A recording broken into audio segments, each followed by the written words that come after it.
नमस्कार बंधुगण जय जगन्नाथ। आज भिडियो रे आमे माने देखिबा स्वप्नर फलाफल विषय। राति केउ स्वप्न देखिले केउ संकेत मिली थाए, केउ स्वप्न शुभ एवं केउ स्वप्न अशुभ से विषय रे जानि। स्वप्न रे भगवान को देखिबा, स्वप्न रे कांदिबा, साप देखिबा इत्यादि केउ स्वप्न आम पई शुभ होई थाए से विषय रे जानिबा। एणु भिडियो को शेष पर्यंत निश्चित रूप देखंतु एवं चैनल रे नुआ थिले चैनल को सर्वप्रथमे सब्सक्राइब कर नियंतु।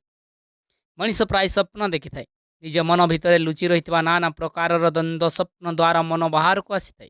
तेबे किछि स्वप्न भयंकर एवं किछि दुखद होइथिबा बेले आउ किछि स्वप्न खुशीकर होइथाए। तेबे एही सब स्वप्न भिन्न भिन्न संकेत थाए जहाँ आम जीवन में आसबार थाए बोली ताहा इंगित करिथाए। तेणु आजिकार एही भिडियोटी आपण को यही सब स्वप्नर अर्थ विषय रे कहबाकू जाउछु।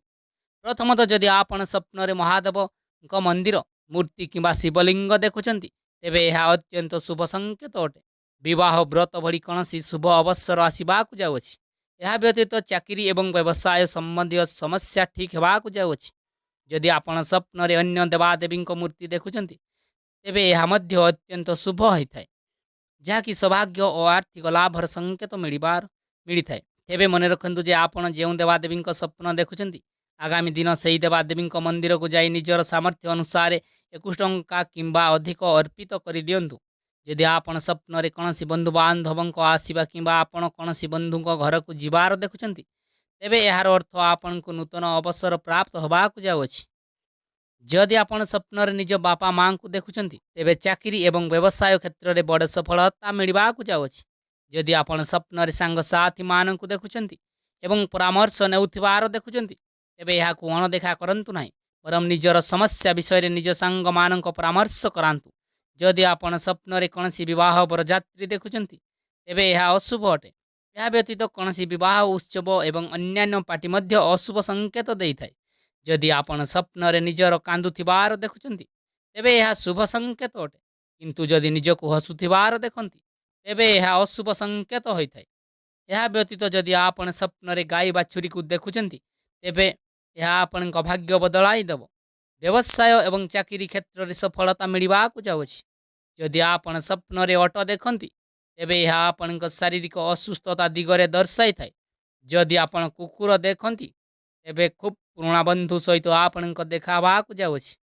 जदि आपण कला नाग देखुचंती तेबे यह सौभाग्यर संकेत अटे, किंतु जदि आपण एकाधिक साप एका साथी स्वप्न रे देखुचंती तेबे यह समस्या दिग को सूचाउछि।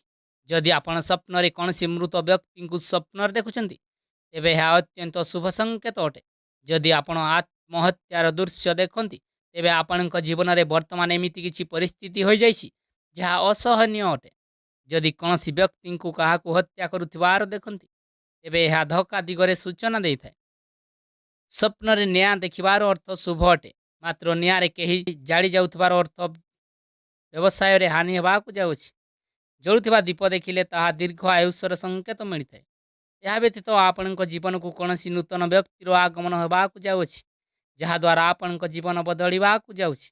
स्वप्न रे दांत भांगुथिबार देखिले यह अत्यंत अशुभ संकेत अटे। यह द्वारा निजर किंबा आपण भाई भौणी कौनसी समस्या हो पारे।